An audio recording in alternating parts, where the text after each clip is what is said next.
Primeras marcas de moda y complementos, actuaciones musicales y sabores internacionales en el Gastro Garden. Y para los amantes de la noche, After Polo, la discoterraza con más ambiente de Sotogrande. Reserva ya tu espacio premium. Abrimos desde las 5 de la tarde. Más información en www.tip.santamariapoloclub.com y en nuestras redes sociales. 94.7 FM. COPE, Campo de Gibraltar.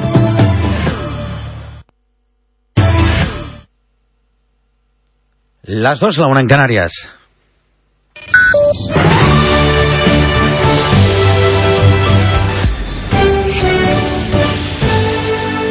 Con Ángel Correas, la última hora en mediodía. COPE, estar informado.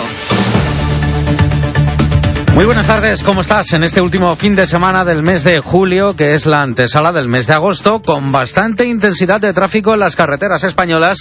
Así que lo primero que hacemos en esta portada informativa es contactar con la Dirección General de Tráfico DGT. Muy buenas tardes. Buenas tardes. En Madrid poco a poco mejora la A1 en el Molar, aunque el tráfico sigue siendo muy denso en ambos sentidos, sobre todo de salida. Dificultades también de salida por la A5 en Arroyo Molinos y la A6 en Las Rozas. En Barcelona, retenciones importantes de hasta 10 kilómetros en la AP7 en Baigorguina, dirección Girona, y de 15 kilómetros en Lleida, dirección Tarragona. En Sevilla, pendientes de 2 accidentes en la A49 sentido Huelva, entre Huévar y Sanlúcar la Mayor, y entre Benacazón y Umbrete. En Málaga, retenciones en la A7 en Arroyo de la Miel, dirección Cádiz, y por último en Cádiz, retenciones importantes de entrada por la A4 en Puerto Real, y también en la Nacional 340 ya en Tarifa.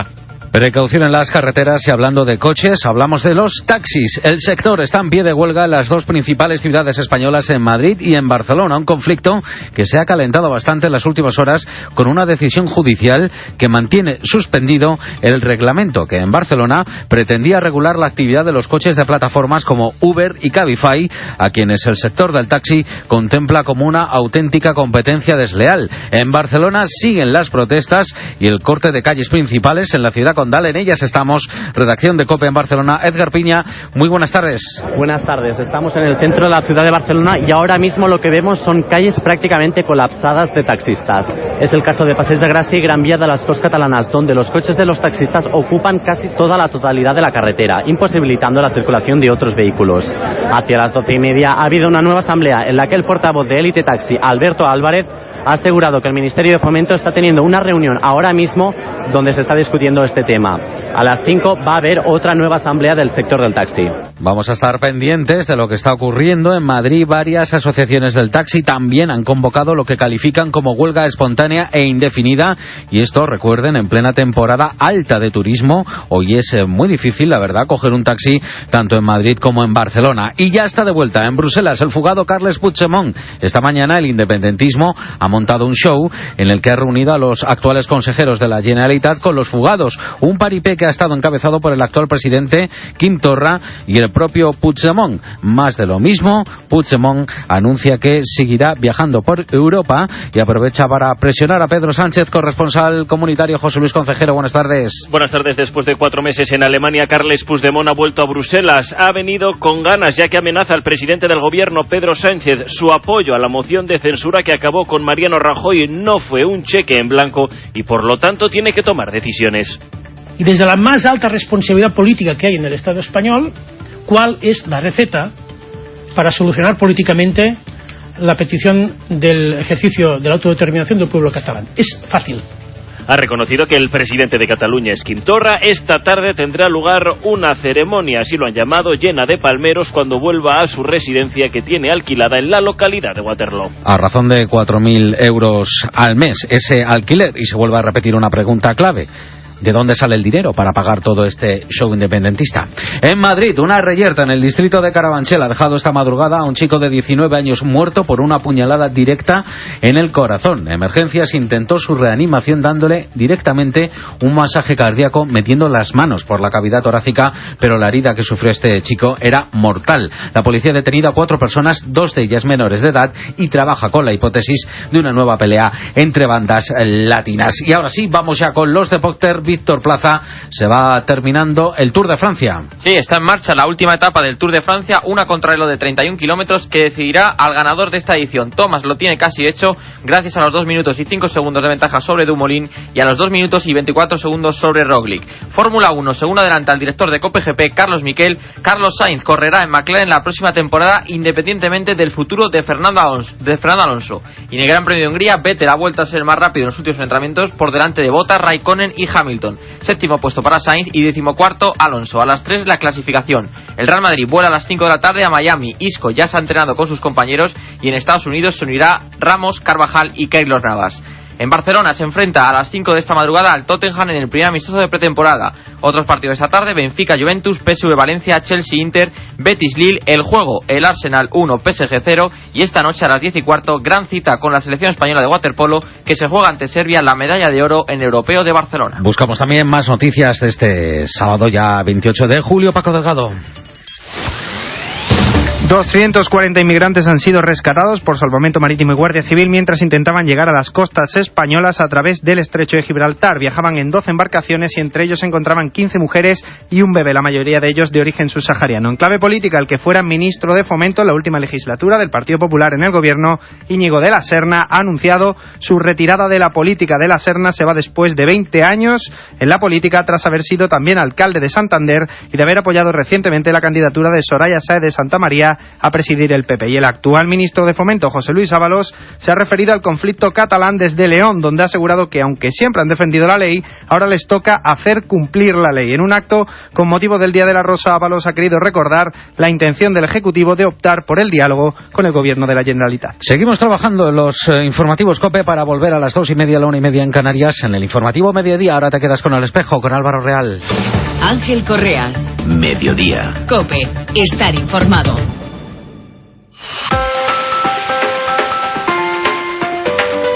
Álvaro Real. El Espejo. COPE. Estar informado.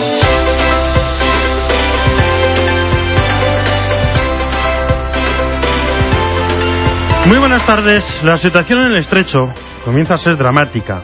Continúa la llegada masiva de pateras a las costas españolas y aún resuena el eco de la llegada a Ceuta de 600 inmigrantes tras saltar la valla.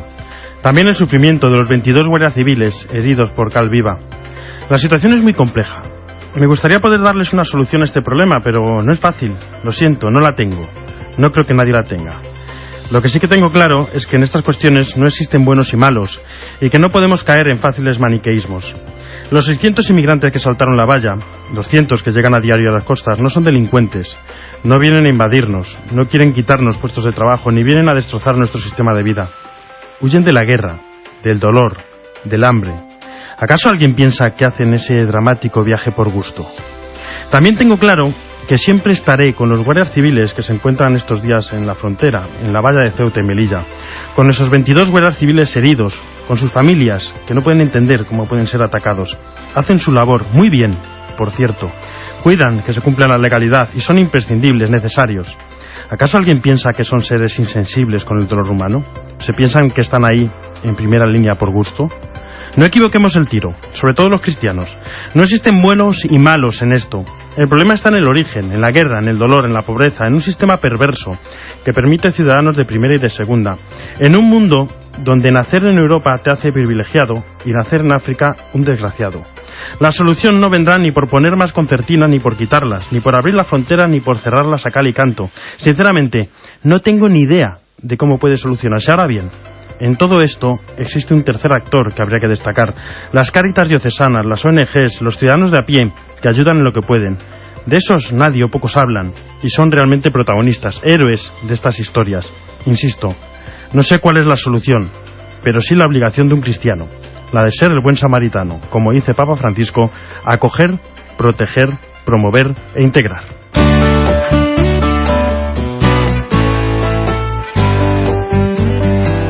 Jesús Luis, aquí están. ¿Cómo estás? Buenas tardes. Evangelio tardes. De mañana. Pues mira, en el domingo 17 echamos ya mano de San Juan en estos próximos domingos y va a ser, mañana empezamos con la multiplicación de los panes y los peces.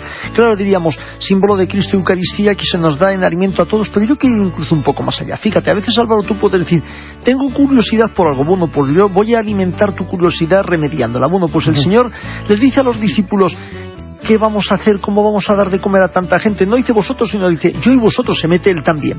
Entonces muchas veces cuando la obra de misericordia o cuando Cristo Eucaristía se nos da como alimento, no es solamente el alimento, el manjar que comemos, sino cuando dice la obra de misericordia, dar de comer al hambriento. A lo mejor yo estoy en soledad y tengo hambre de que alguien me acompañe, a lo mejor estoy triste y tengo hambre de que alguien me dé alegría.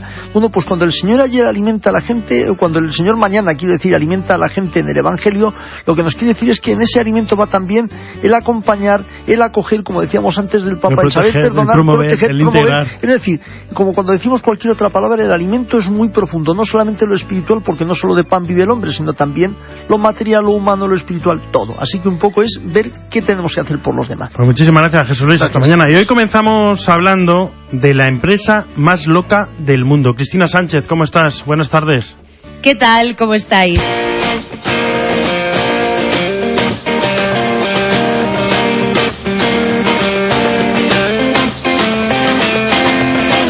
Que yo no lo sabía. Es que la fe hace milagros. Así concluye el capítulo 4 de la empresa más loca del mundo, una serie disponible en YouTube en la que 7 talentos inesperados, con el apoyo del jugador Andrés Iniesta, promueven las capacidades de las personas con discapacidad. Y llegamos al sueño más difícil de todos. En el primer capítulo os decíamos que la camiseta firmada por Iniesta era para alguien que ama el fútbol, que es argentino y que habla cada día con Dios. ¿Habéis adivinado ya quién es? Con el de Ana, todos cumplimos nuestro sueño en Roma. Y es que la fe hace milagros. Ana Vives, diseñadora con síndrome de Down y amiga de Andrés Iniesta, fue la que entregó de parte del manchego una de las últimas camisetas que vistió el jugador del Barcelona. En la dedicatoria, Andrés escribe: para el Papa Francisco, con mucho cariño. El reto que planteó Iniesta a este grupo de locos fue no solo ir a Roma, sino entregar al propio Papa, fanático del fútbol, una camiseta firmada por el jugador, por quien siente un gran afecto. El grupo ha cumplido con éxito la misión y Francisco se mostró muy agradecido al recibir el presente de manos de Ana. En el momento álgido de la visita, Ana se arrodilló ante el pontífice y este, al leer la dedicatoria de Iniesta, exclamó: ¡qué lindo! Por cierto, que la camiseta de Andrés formará parte del museo futbolístico que tiene el Papa en el recinto Vaticano. Ana Vives, creadora de la famosa tipografía Ana, que ha lucido el Barcelona en varios trofeos y que también ha vestido clubes internacionales como el River Plate o el de la Universidad Católica de Chile, colabora ahora como actriz y diseñadora en esta serie social, la empresa más loca del mundo, cuyos capítulos se pueden ver en YouTube, y el cuarto es este viaje hasta Roma para cumplir varios grandes retos, uno de ellos ver al Papa. Completan el grupo Ares Teixidor, que es la reportera, Quimitus, que tiene síndrome de Joubert y sueña con ser actor profesional, Joan, que va en silla de ruedas por ataxia y crea robots con material reciclado, Francesc Miralles, el escritor, Lía, que es ciega y campeona de España de 100 metros lisos, y Judith Porta, la divertida estudiante en prácticas. La serie está producida por la Fundación Itinerarium con la colaboración de la Obra Social de la Caixa, y su finalidad es promover valores e igualdad social sumando capacidades. Ojo, que cada capítulo tiene de media 2 millones de visualizaciones y ya os digo que merece la pena. ¡Feliz sábado a todos! Feliz sábado, muchas gracias, Cristina. Vamos con la actualidad.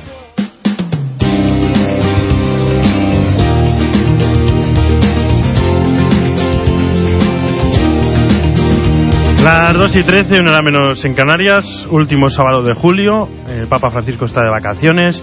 Yo pensaba, nos espera un día tranquilito, un programa sin sobresaltos. Nos vamos a Roma. Ángeles Conde, ¿cómo estás? Muy buenas tardes.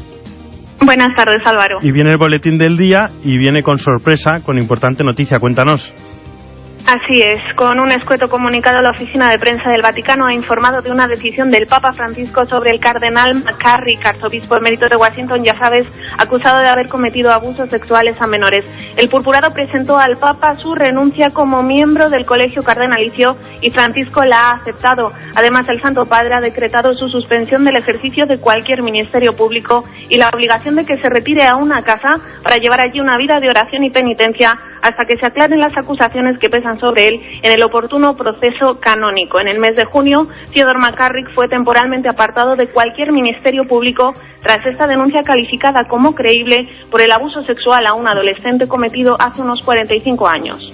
Bueno, y aprovecho que estás aquí, y así no me puedes decir que no. ¿Me puedes conseguir la medalla del 6º año del pontificado de Papa Francisco? Venga, pues sí. ¿La quieres de oro, de plata o de bronce? La quiero, la quiero. Cuéntanos, ¿cómo es? Muy bien, tú ya sabes cómo es, pero lo cuento para todo el mundo por si alguien más quiere aprovechar el encargo. Entonces, aunque sea la medalla conmemorativa del 6º año de pontificado, no tiene como protagonista al Papa. En una de sus caras tiene grabada una paloma de la que salen unos rayos de luz que bañan el escudo pontificio y representan los dones que el Espíritu Santo otorga a la Iglesia. Del otro lado tiene el tema de la guerra y la paz, una madre que abraza a un niño representando la paz y un alambre de espino que representa la guerra. En medio de ambos hay una amapola, símbolo de los caídos en conflictos bélicos.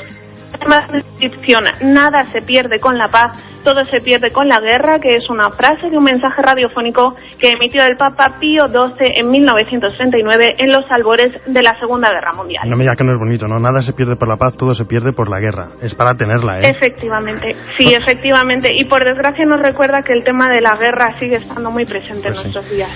Bueno, muchísimas gracias, Ángeles. Hasta mañana. Un fuerte abrazo. Gracias a vosotros. Un abrazo. Hasta mañana. Y la diócesis de Astorga acaba de comenzar un año diocesano de la santidad con motivo del 4º centenario de la muerte de San Lorenzo de Brindis. Hasta allí nos vamos y hablamos con Francisco Javier Redondo, vicario del Bierzo Galicio. Francisco Javier, muy buenas tardes.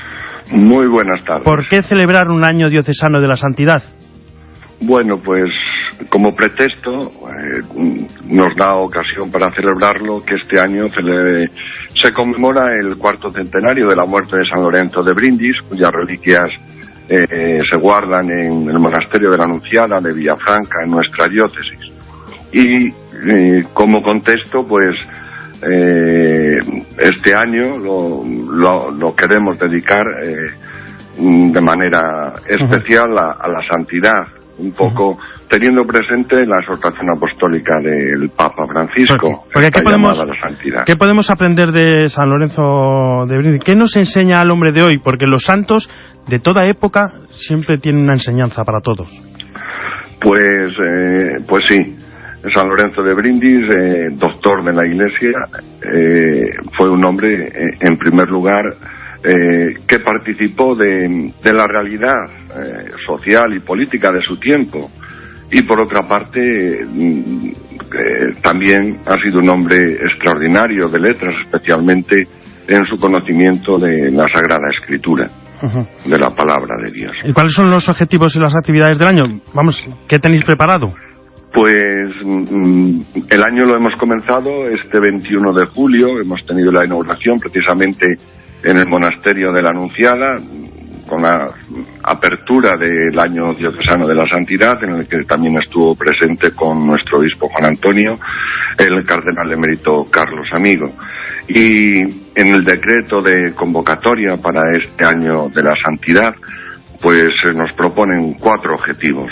Pues esta exhortación apostólica del Papa Francisco, Gaudete et Exsultate, acogerla, meditarla y hacerla vida definitiva. En segundo lugar, pues dar a conocer la figura de San Lorenzo de Brindis, sus obras, y fomentar la devoción al santo en esta diócesis nuestra.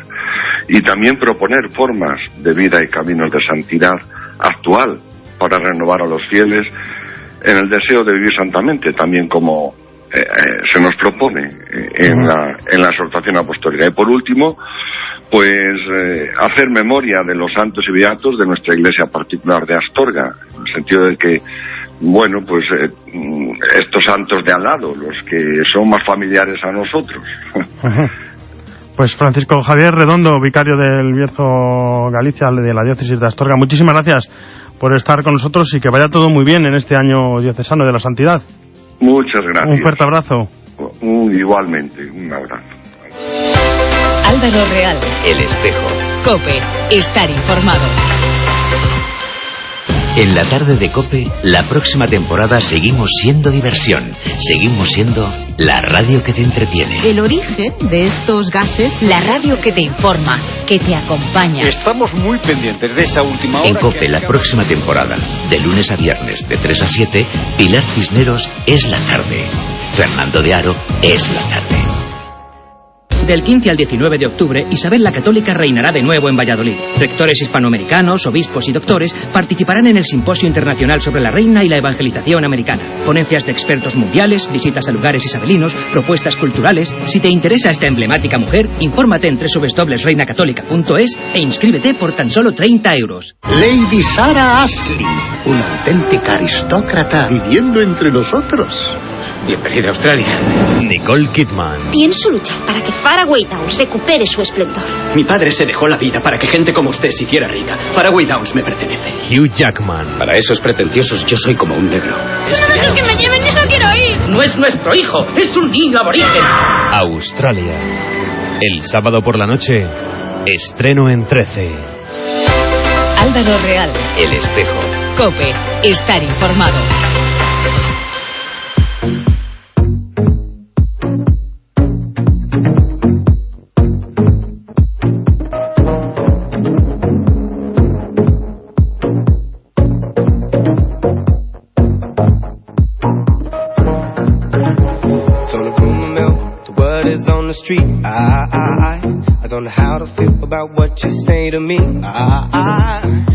Hoy se cumplen 50 años de la muerte del cardenal Ángel Herrera Oria, periodista, sacerdote y obispo, impulsor en todas sus obras de la doctrina social de la Iglesia y el catolicismo social. Queremos recordar su figura junto al catedrático de Historia José Sánchez Jiménez, una de las personas más vinculadas al cardenal Herrera en sus últimos años. Don José, muy buenas tardes. Hola, buenas tardes. Permíteme comenzar por lo personal. ¿Cómo es de importante el cardenal Herrera Oria en su propia vida? Pues mire, realmente ayer lo comentaba con un compañero suyo cuando preparábamos esto. Soy universitario gracias a don Ángel Herrera, que me permitió, mediante una beca de la diócesis, venir a Madrid y hacer los estudios en el Instituto Social León XIII, más adelante Facultad de Ciencias Políticas y Sociología León XIII. Luego, en un momento determinado, porque yo hice historia y soy profesor ya emérito de la Universidad Complutense, en aquel momento director de la fundación me ofreció la oportunidad, con motivo del centenario de su nacimiento, de entrar en su archivo y preparar un libro que se publicó entonces y que fundamentalmente se refería al pensamiento y a la praxis social del cardenal Herrera. Esa es un poco la trayectoria que me permitió pues seguir, diríamos, intimando con él a través de su obra escrita. Sí, por eso que estaba hablando, sobre todo de la idea de la fórmula, porque creo que ha escrito usted que su apostolado social no era como la fórmula más idónea de divulgar la doctrina social de la Iglesia, ¿no?, a favor de la más eficaz reconciliación de los españoles. Han pasado 50 años y a veces seguimos un poco con las mismas historias. ¿Sufría el cardenal Herrera Oria con el tema de la reconciliación? De hecho, él interpretó la situación posbélica desde una perspectiva personal diferente de lo que fue su actuación desde 1909 con la fundación de los propagandistas y el diario El Debate, y 1936, en que él oportunamente y con permiso personal del Papa Pío XI se retiró a Friburgo para prepararse y ser sacerdote. Y de hecho, el don Ángel Herrera, sacerdote, obispo y cardenal, de alguna forma marca la diferencia con la situación anterior de don Ángel Seglar, presidente de la Acción Católica, fundador de la CND, y de alguna manera participando en la Segunda República, planteando un poco la necesidad de una colaboración, de acuerdo con un principio en el que él se insistía mucho, que era el de la fidelidad y apoyo al poder político constituido. Y en ese sentido, pues pretendió, recién acabado la guerra, diríamos, buscar unas vías de reconciliación, pues él era consciente de que el católico español posiblemente fuera, diríamos, muy preparado en lo que era la virtud personal, pero que había fallado en la conciencia y en la acción social. Uh-huh. Hablemos de las escuelas rurales, porque Herrera Oria decía que la mejor obra de caridad era la de enseñar al que no sabe. Correcto. Sí, mire, don Ángel llega a Málaga en 1947 como obispo, el día 12 de octubre concretamente, con muy poco conocimiento de la realidad social andaluza. Y el que tenía, pues realmente era más bien teórico. Llega a una provincia que se encuentra con una población rural dispersa, impresionante, y con un índice de analfabetismo, el segundo de España después de Jaén. Y lo primero que hace él, pero vamos, muy poco después de llegar allí, es preocuparse por esta situación de la Málaga rural y también por la situación de la Málaga urbana, el problema de los pescadores. Pero lo que más le incentivó fue precisamente la situación, diríamos, no solamente de analfabetismo, sino también de pobreza y demás dificultades que tenía el mundo rural. Fundó inmediatamente allí una escuela social sacerdotal y precisamente los hombres que estaban allí como profesores y articulando un poco el origen del Instituto Social León XIII más tarde, pues le ayudaron para hacer un estudio estadístico de este analfabetismo. Esto hace que en el año 1952 pide una audiencia a Franco y no va a pedirle una solución a este problema, sino que le da ya el trabajo prácticamente hecho. Es un estudio estadístico impresionante que todavía hoy sorprende y que es lo que le llevó en aquella entrevista, él lo cuenta en sus memorias, a decir, cuando el jefe del Estado se dio cuenta de lo que yo le había expuesto, me dijo, le cito casi a la letra, ¿conoce esto el ministro de Educación? Que en aquel momento era Joaquín Ruiz Jiménez. Y Herrera le responde, sí, que lo conoce y lo apoya. Y dice, pues en el próximo Consejo de Ministros le daremos la información oportuna. Y en aquel Consejo de Ministros pues se hace un presupuesto extraordinario de unos 50 millones de pesetas y con ello se construyen esas 250 escuelas, sirviendo de una escuela piloto que es en el año 1948 comenzó a construir con fondos de Cáritas Diocesana recién construida en aquel momento, que es lo que usted me decía en este momento, porque el cura o el sacerdote que en aquel momento llevaba dice, pero bueno, este dinero está bien empleado, y es cuando Herrera dice la mejor obra de caridad es enseñar al que no sabe. Pues don José Sánchez Jiménez, catedrático de Historia, muchísimas gracias por estar con nosotros, por poder recordar un poquito de la figura del cardenal Herrera Oria, porque podríamos estar horas y horas y horas y horas hablando de él, pero bueno, por lo menos hemos podido destacar esta capacidad en el tema de las escuelas rurales. Muchísimas gracias por estar con nosotros. Muchas gracias a ustedes por traer a escena hoy, en los 50 años de su fallecimiento, el recuerdo de don Ángel. Un fuerte abrazo, hasta luego. Igualmente le deseo, adiós.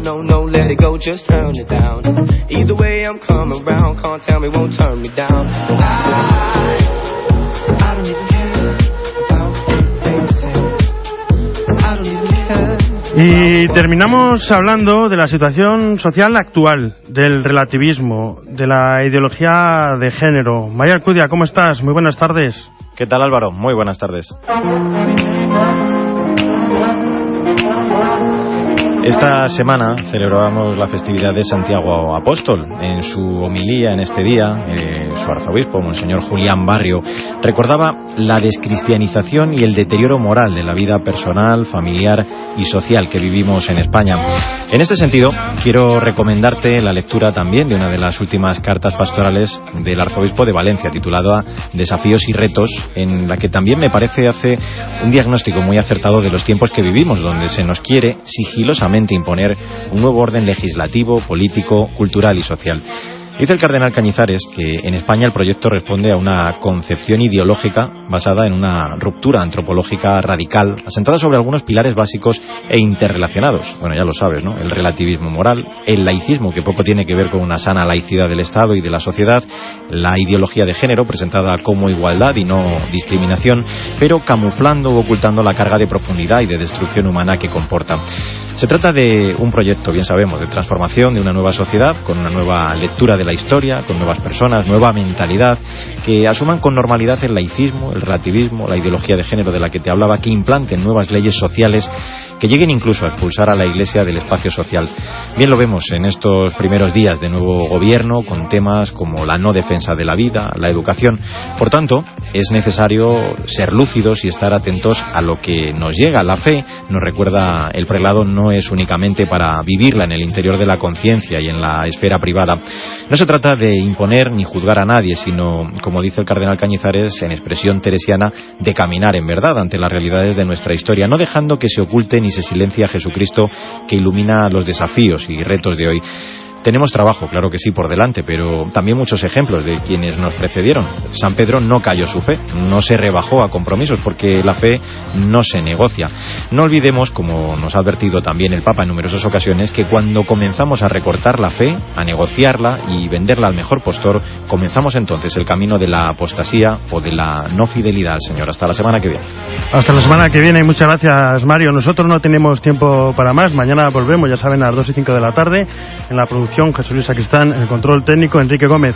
Ahora, sigan informados con Ángel Correas. Gracias por escucharnos.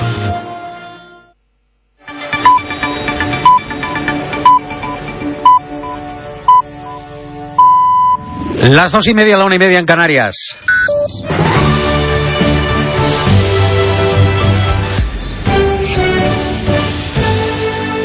Con Ángel Correas, la última hora en mediodía. COPE, estar informado.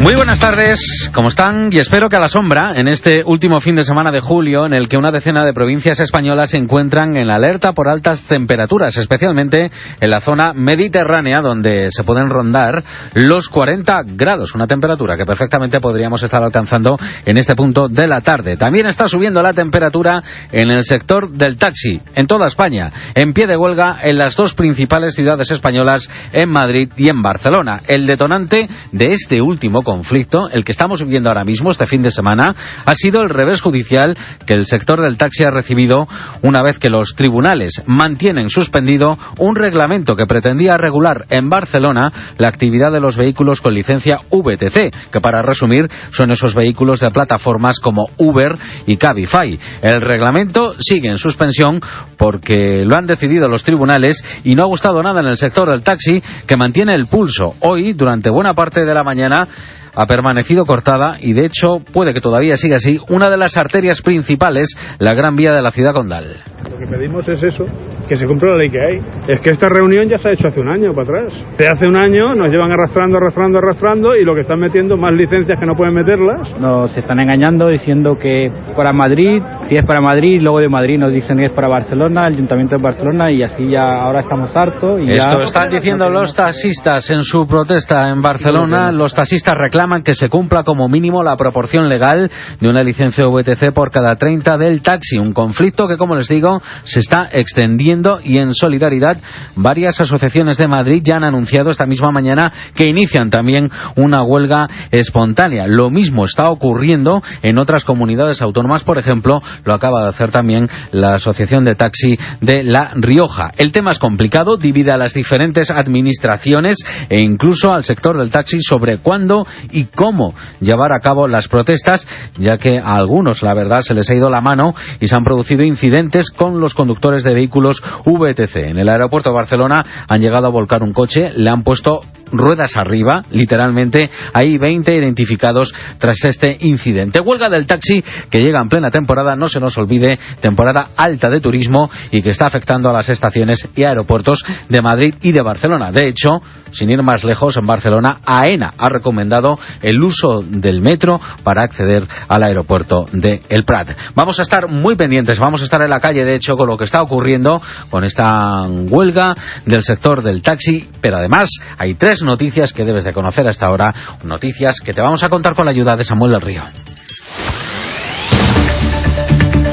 No nos libramos de este asunto ni en verano. Carles Puigdemont vuelve a Bélgica y sigue hablando de soberanía. El expresidente de la Generalitat ha pisado Bruselas después de 4 meses en Alemania, donde fue detenido el pasado mes de marzo. Allí se ha reunido con Quim Torra y varios consejeros y exconsejeros. Puigdemont le ha pedido a Pedro Sánchez que pase de los gestos a los hechos y ha dicho que la soberanía es irrenunciable. Y sobre este tema, Pablo Casado le ha tendido la mano al gobierno socialista. El líder del PP, desde Córdoba, ha ofrecido el apoyo de su partido en el Senado si Sánchez decide solicitar la activación violación del artículo 155 de la Constitución española y le ha pedido también que no ceda ante los secesionistas. Muere un joven en Madrid, es una nueva reyerta, presumiblemente entre bandas. En el distrito madrileño de Carabanchel, rondaba la medianoche cuando un grupo de chavales haciendo botellón recibió la visita de otro grupo. Empezó entonces la pelea y Salomeo, de 19 años de origen brasileño, recibió una puñalada en el pecho. El SAMUR no pudo salvar su vida a pesar de intentar reanimarle metiendo las manos en su pecho y masajeando su corazón. Hay 4 personas detenidas, entre ellas 2 menores. Íñigo de la Serna deja la política tras casi 20 años. El que fue ministro de Fomento del gobierno de Rajoy podría volver al sector privado para ejercer como ingeniero de caminos. Lo ha avanzado el diario Montañés.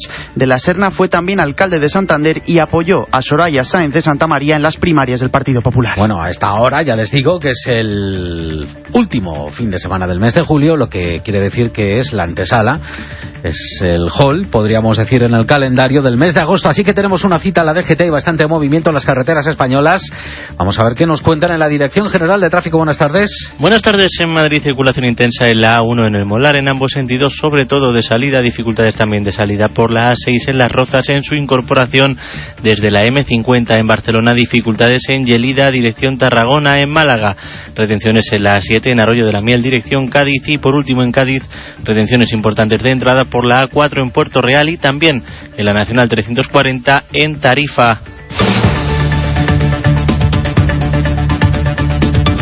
Se lo estamos contando, el sector del taxi en pie de huelga en las 2 principales ciudades españolas, hablamos de Madrid y de Barcelona, un conflicto que se ha calentado en estas últimas horas con una decisión judicial que mantiene suspendido el reglamento que en Barcelona pretendía regular de alguna manera la actividad de los coches de plataformas como Uber y Cabify, y a quienes el sector del taxi pues está contemplando como una competencia desleal. Reclaman desde el sector del taxi que se cumpla esa ley, que se cumpla esa proporción de una licencia VTC por cada 30 de el taxi. Les decimos que en Barcelona han continuado las protestas durante todo el día y el corte también de calles principales de la ciudad condal. Precisamente nos centramos en esas calles barcelonesas, en el centro de la ciudad. Está ahora mismo nuestro compañero de COPE Barcelona, Edgar Sapiña. Edgar, buenas tardes. Buenas tardes. Estamos en el centro de Barcelona y ahora mismo lo que vemos son calles prácticamente colapsadas de taxistas. Es el caso de Passeig de Gràcia y Gran Vía de las Corts Catalanas, donde los coches de los taxistas ocupan la práctica totalidad de las carreteras, imposibilitando la circulación de otros vehículos. Hemos hablado con los taxistas y nos han dicho que están hartos y están siendo engañados. No es que creamos o no creamos que conseguiremos nada, pero es que al final es el único camino que tenemos para intentar conseguir algo. Estamos cansados de que se pasen la pelota entre administraciones, llevamos años que se pasan entre una a la otra competencias, tu prima a la otra. Que si no irá a mayor, más ciudades, más paros en todo el país, irá a mayor y será indefinida. A las 12:30 se ha producido una nueva asamblea en la que el portavoz de Élite Taxi, Alberto Álvarez, ha asegurado que el Ministerio de Fomento está teniendo una reunión de urgencia para discutir este tema.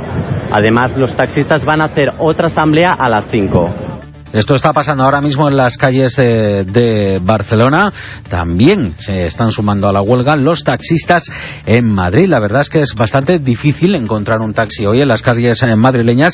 Lo ha comprobado nuestra compañera Mercedes Trujillo, que está ahora mismo precisamente en ello. Está intentando buscar taxi, está tomando el pulso a estas calles del centro de Madrid. Mercedes, buenas tardes. Buenas tardes, Ángel. Ahora mismo conseguir un taxi aquí en el centro de Madrid es prácticamente misión imposible, ya que son muy pocos los que están circulando por la capital, y los turistas cuando llegan a la parada solamente encuentran colas infinitas, si es que a muchas personas esta huelga le ha cogido por sorpresa y lo único que pueden hacer ahora es esperar a que un autobús los pueda llevar al aeropuerto, un autobús que en condiciones normales suele tardar 12 minutos, pero que hoy llevan esperando más de una hora. No había nada, no nos enteramos absolutamente de nada. Más de una hora. No, taxi no ha pasado ninguno, ni bus tampoco para recogernos, absolutamente nada, todos tirados aquí. Y nosotros teníamos contratado un taxi que nos venía a buscar al hotel. A las 10 de la mañana llegaba a buscarnos y el taxi no llegó. Bajamos a preguntar qué pasaba y llamaron y dijeron no vamos. Pero a pesar de todos los retrasos, el ambiente por el momento está tranquilo. Este es el ambiente también en las calles de Madrid, en un conflicto que tenemos ahora, casi en vivo y en directo, con el sector del taxi, que ha comenzado en Barcelona, que como ven se ha ido extendiendo a Madrid y que podría extenderse también a otros puntos de la geografía española a través de las diferentes asociaciones del taxi. Por ejemplo, en La Rioja, la Asociación de Taxistas ha anunciado que mañana domingo a las 6 de la mañana se va a iniciar una huelga que van a mantener hasta el próximo martes 31 de julio. Vamos a estar muy pendientes con lo que ocurra con este conflicto entre taxistas y las diferentes administraciones. Y una vez más toca hablar del esperpento. Quim Torra pone a la Generalitat de todos los catalanes al servicio de una parte, la independentista, y esta mañana ha acudido a rendir pleitesía al fugado Carles Puigdemont, que ha regresado a su santuario belga. Un show para el que Puigdemont siga saliendo en la foto y mantener la estrategia de difundir la propaganda independentista por toda Europa, que tan buen resultado les ha dado, la verdad, hay que reconocerlo. Sigue esa pregunta en el aire: ¿de dónde sale el dinero para pagar los escenarios, la parafernalia, los viajes de unos y otros, las estancias en el extranjero, en definitiva, para pagar toda esta propaganda? Rueda de prensa conjunta la que han dado Quim Torra y Puigdemont tras una reunión en la que también han estado los exconsejeros fugados y los consejeros de la Generalitat actuales. Corresponsal en Bruselas, José Luis Concejero, ¿cómo estás? Muy buenas tardes. ¿Qué tal, Ángel? Muy buenas tardes. Bueno, José Luis, ¿alguna novedad? Porque todo esto que hemos visto, esta escenografía, se ha montado para insistir en lo mismo y para también, de paso, presionar a Pedro Sánchez. Sí, sin duda. Además es que le ha llegado Ángel a amenazar al presidente del gobierno. Le ha dicho que el periodo de gracia se acaba y que es hora de que tome decisiones. Va a esperar este verano. Está bien que reconozca el presidente del gobierno que hay un problema político en Cataluña, ha dicho Carles Puigdemont.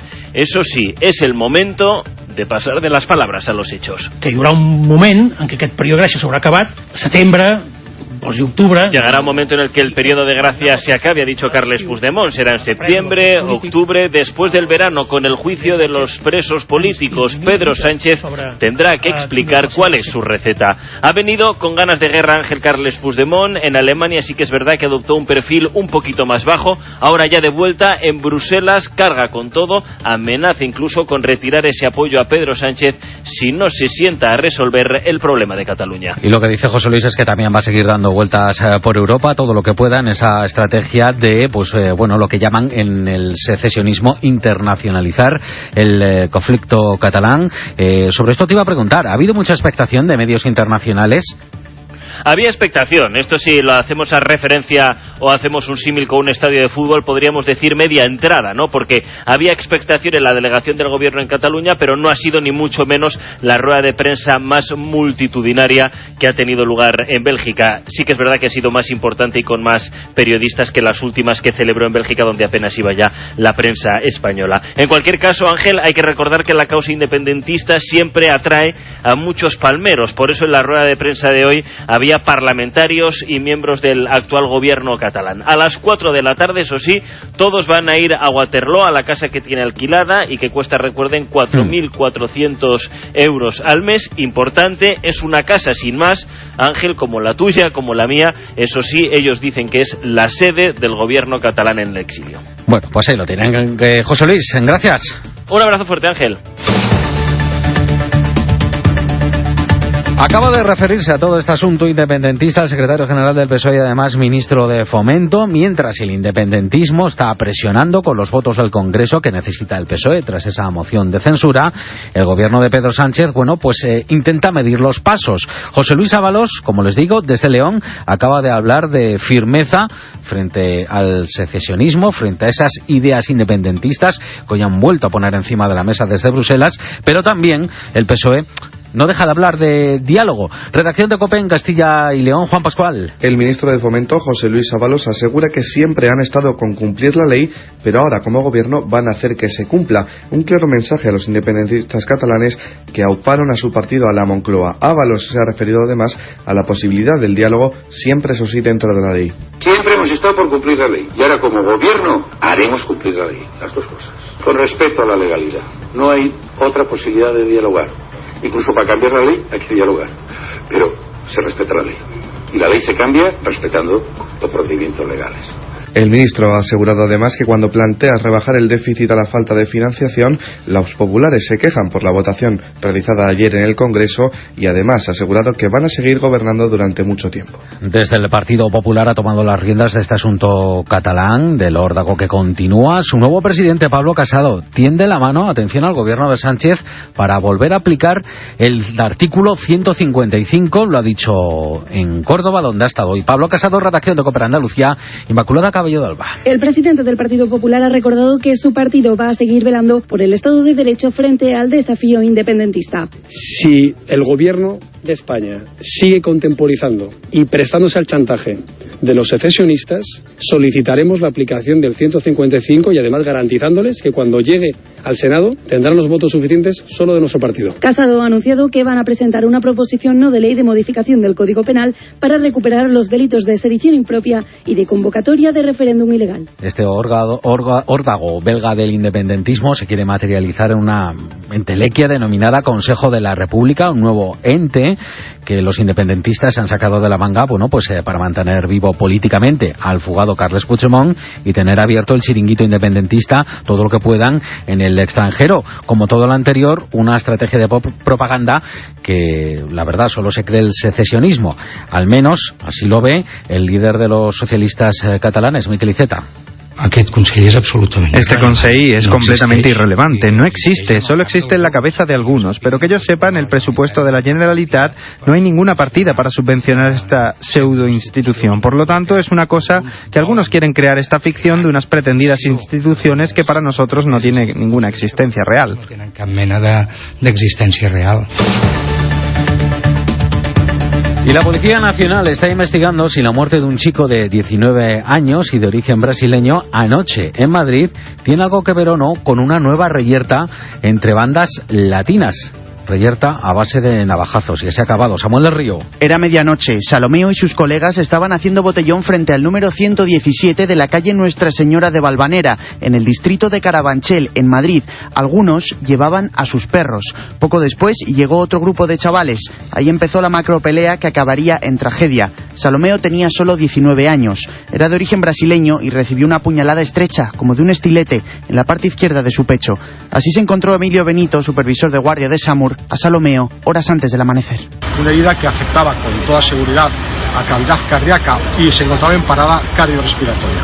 Para poder acceder al corazón y controlar la hemorragia y realizar masaje cardíaco directo, hemos tenido que realizar una toracotomía y una vez que hemos accedido a la cavidad torácica hemos visto una hemorragia masiva, una hemorragia exsanguinante que hace que califiquemos la lesión como incompatible con la vida. Otro joven dominicano de 17 años se tuvo que refugiar en la pastelería Unión Latina. Tenía una herida en el cuello, sangraba mucho, otra en la escápula derecha y una tercera en el brazo derecho, como si hubiera intentado defenderse. El SAMUR sacó un kit que utiliza el ejército para cortar hemorragias. Este dominicano sigue ingresado en el hospital 12 de octubre, bajo custodia policial, porque está detenido junto a otros 2 jóvenes y un menor.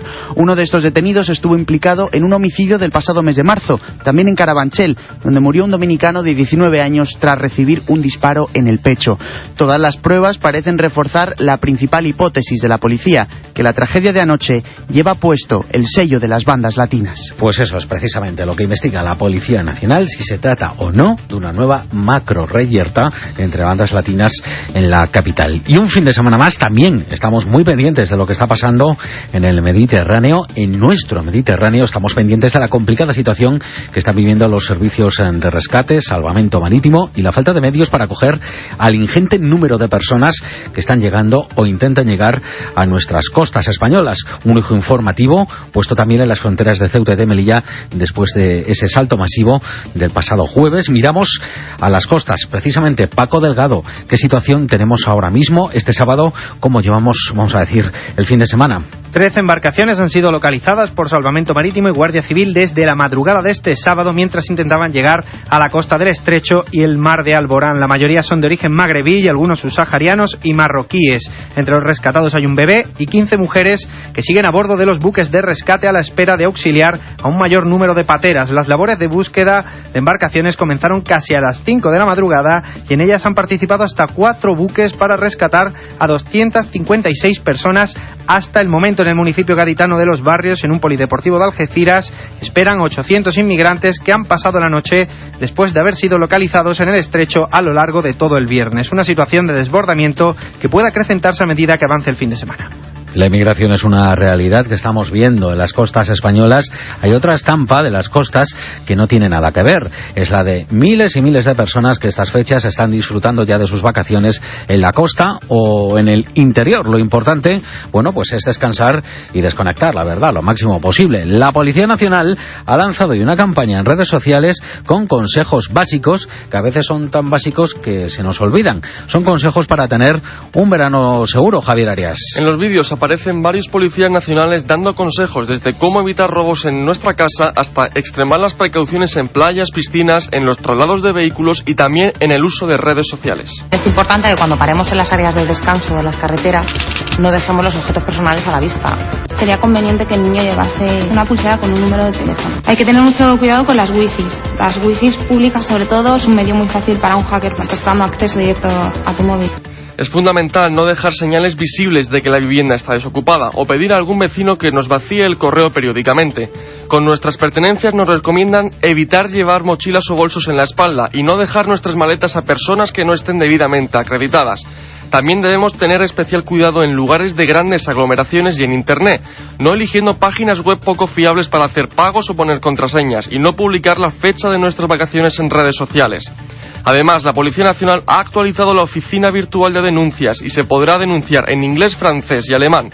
El verano está para disfrutar y recuerda... Sí, pasa cualquier cosa. 091. Efectivamente, si se necesita cualquier cosa, ese es un teléfono de referencia, el 091, en el caso de tener que llamar a la Policía Nacional, pero bueno, también ya saben que pueden contar siempre con las diferentes policías locales en toda España y por supuesto con la Guardia Civil. Por cierto, de vacaciones también está la familia real española. Vuelve esa foto típica del verano, la de los reyes en Mallorca. Redacción de COPE en Baleares, Bernardo Delgado. Ya están aquí en Mallorca doña Sofía, la infanta Elena, y estamos pendientes de la llegada del rey Felipe VI, doña Leticia y sus dos hijas.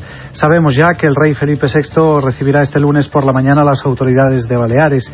El viernes, junto con la reina doña Leticia, ofrecerá una recepción a dirigentes políticos y a una representación de la sociedad balear en el Palacio de la Almudaina. El sábado también presidirá la entrega de trofeos de la Copa del Rey Mafre de Vela. El rey Felipe VI está inscrito para competir a bordo del AIFOS en este evento deportivo que celebra este año su 37ª edición. El veterano era el rey don Juan Carlos, quien no se desplazará a Mallorca por una lesión en la muñeca, según confirmó ayer a COPE Pedro Campos, compañero suyo en la tripulación del Bribón. Y hoy es 28 de julio, es el Día Mundial de la Hepatitis. Se está celebrando en este día porque coincide con la fecha en la que Samuel Bloomberg fue galardonado con el Nobel de Medicina tras haber descubierto precisamente el virus de la hepatitis B. Ahora mismo, la hepatitis en general es una enfermedad que afecta a casi 1 millón de personas en España, pero afortunadamente en muchos casos está cerca de ser erradicada, sobre todo cuando hablamos de la hepatitis tipo C. Carmen Lavallén. El 2% de los españoles padecen hepatitis C, una enfermedad que se contagia por la sangre. Cepillos de dientes, relaciones sexuales sin protección o jeringas son las formas más habituales de propagación. La mayoría de enfermos puede llevar una vida más o menos normal, pero 3 de cada 10 casos derivan en cirrosis o en graves complicaciones hepáticas. Le ocurrió a Antonio. Si no me hubieran dado el tratamiento, yo en este momento no estaba en este mundo. Yo perdía peso de una manera continua y hubiera ido a una descomposición total. Ha recibido los nuevos tratamientos, son eficaces en el 90%, lo que hace que los médicos estén esperanzados. Josep Just es hepatólogo. Yo creo que estamos en situación de poder decir que tal vez en no muchos años podamos erradicar del todo la enfermedad. Son fármacos que eliminan el virus de la sangre y tienen la misma eficacia en todas sus fases. Y en los últimos años ha sido uno de los rostros más conocidos de la política española. Ha sido el ministro de Fomento, lo fue durante el gobierno de Rajoy. Ha sido también el presidente de la Federación Española de Municipios y Provincias y también el alcalde de Santander. Incluso se hablaba de él como un sucesor, claro, que podría haber sido de Mariano Rajoy. Íñigo de la Serna ha anunciado que se retira de la vida política. Nos lo cuenta desde la redacción de COPE en Cantabria, Gerardo Sillaga. De la Serna se va después de 20 años en la política, en los que ha desempeñado importantes cargos tanto en el gobierno de España como en la política de Cantabria, donde fue alcalde de Santander durante casi 3 legislaturas. en las últimas semanas había participado intensamente en las primarias del Partido Popular, apoyando la candidatura de Soraya Sáenz de Santamaría. Tras su derrota y después de rechazar un puesto en la ejecutiva de Pablo Casado, que consideraba humillante, ha anunciado públicamente que deja la política para integrarse en el sector privado. Después de la moción de censura y tras abandonar el Ministerio de Fomento, ya había adelantado que iba a tomarse un periodo de reflexión para decidir su futuro. En estos momentos no ostentaba ningún cargo público, por lo que volverá a ejercer su profesión como ingeniero de caminos. Ángel Correas. Mediodía. COPE. Estar informado. ¿Te imaginas tener como profesor a Paco González o a Manolo Lamas? ¿Aprender con ellos a hacer radio deportiva? ¡Dale, Manolo! ¡Mira el reloj del árbitro! ¡Va a comenzar el partido! Matricúlate ya en el curso de especialista en periodismo deportivo organizado por la Fundación COPE, por la Universidad CEU San Pablo y dirigido por Paco González. Título propio. Llama al 670 98 0805 o escribe a info@fundacioncope.com. El mejor equipo de la radio deportiva española te espera. Lady Sarah Ashley, una auténtica aristócrata viviendo entre nosotros. Bienvenida a Australia. Nicole Kidman. Pienso luchar para que Faraway Downs recupere su esplendor. Mi padre se dejó la vida para que gente como usted se hiciera rica. Faraway Downs me pertenece. Hugh Jackman. Para esos pretenciosos yo soy como un negro. ¡No dejes que me lleven! ¡Yo no quiero ir! No es nuestro hijo, es un niño aborigen. Australia. El sábado por la noche, estreno en 13. Ángel Correas. Mediodía. COPE. Estar informado. Los eclipses, ya sean de sol o de luna, siguen provocando en el siglo XXI casi la misma expectación que durante toda la historia. Eso sí, ahora los consideramos menos mágicos y más científicos. Para los amantes de la astronomía ha sido esta pasada madrugada interesante con este eclipse de la luna de sangre, así lo han llamado. Siguiéndolo desde el Planetario de Madrid ha estado también nuestra compañera Silvia Segura.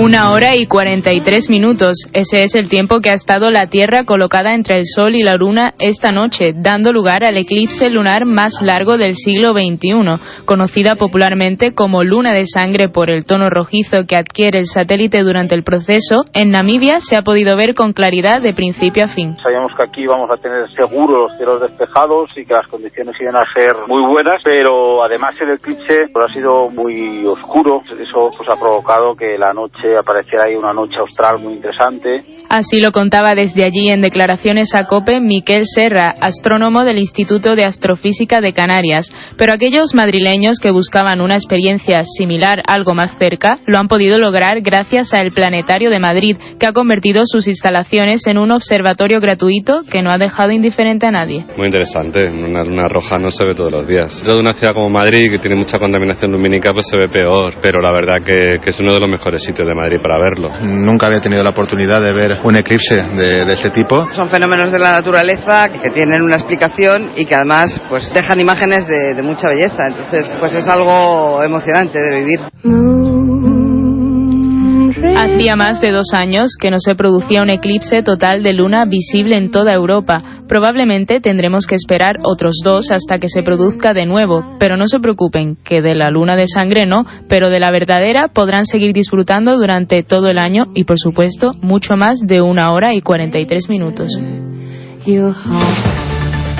Bueno, y esta también va a ser una tarde marcada por citas deportivas, en especial el Tour de Francia que va echando el cierre de esta edición. Víctor Plaza. Se trata de una rápida contrarreloj de 31 kilómetros que empezó a las 12 de esta mañana. A partir de las 4, sintonía de tiempo de juego con el equipo del Tour en COPE para vivir la salida de los favoritos. Valverde lo hará puntual y Mikel Landa 20 minutos después. En la general, el británico Geraint Thomas ya se ve de amarillo en París gracias a los 2 minutos y 5 segundos de ventaja sobre Dumoulin y a los 2 minutos y 24 segundos sobre Roglic. En 15 minutos arranca también la clasificación del Gran Premio de Hungría de Fórmula 1. Esta mañana Vettel ha sido el más rápido por delante de Bottas y Raikkonen. 7º puesto para Sainz y 14º Fernando Alonso. Y en el partidazo de COPE, Carlos Miquel desveló que Carlos Sainz correrá en McLaren la próxima temporada. Su compañero de equipo podría ser Alonso si el asturiano decide continuar en la Fórmula 1. En fútbol, Isco ha sido la gran sorpresa en el último entrenamiento del Real Madrid antes de volar a Miami. El Valladolid anuncia el fichaje Keco, que llega cedido por el Málaga. Tenemos un amistoso en juego, Arsenal 1, PSG 0. Y en polideportivo, gran final de Europeo de Barcelona de waterpolo, España España-Serbia a las 10:15 de la noche. Y un suceso más que acabamos de conocer y que nos llama otra vez la atención sobre esa necesidad de prestar atención en las playas, en las piscinas a los más pequeños. Fallece una niña de 4 años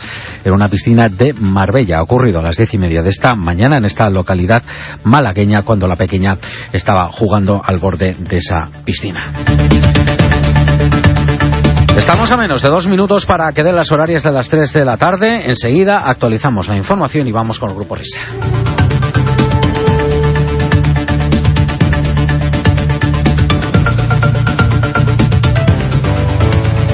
Línea editorial, Cadena COPE. La derrota que ha sufrido el Gobierno en el Congreso este viernes ante la votación del techo de gasto y los objetivos de estabilidad presupuestaria refleja a las claras la debilidad de Pedro Sánchez para continuar al frente del Ejecutivo. Sánchez no ha recibido más respaldo que el del PNV. Ni los nacionalistas ni Podemos le han querido dar su apoyo en el primer paso para aprobar el nuevo presupuesto. Podría darse la paradoja de que el PSOE siguiera en la Moncloa solo prorrogando un presupuesto del PP. Lo sucedido en las últimas horas refleja que Sánchez quiere estirar de forma exagerada el respaldo parlamentario que consiguió tras la moción de censura. El presidente del Gobierno lo es porque una mayoría de la Cámara quería echar a Rajoy. El mismo Sánchez, en su discurso de investidura, se comprometió a convocar elecciones. Solo después se ha manifestado su voluntad de agotar una legislatura a todas luces imposible. Sánchez está en manos de unos grupos parlamentarios que le pasan constantemente factura. Sánchez no puede someter el bien común de todos los españoles a su propósito personal de ser presidente el mayor tiempo posible. Tampoco el bien del país puede estar a merced de su proyecto de recuperar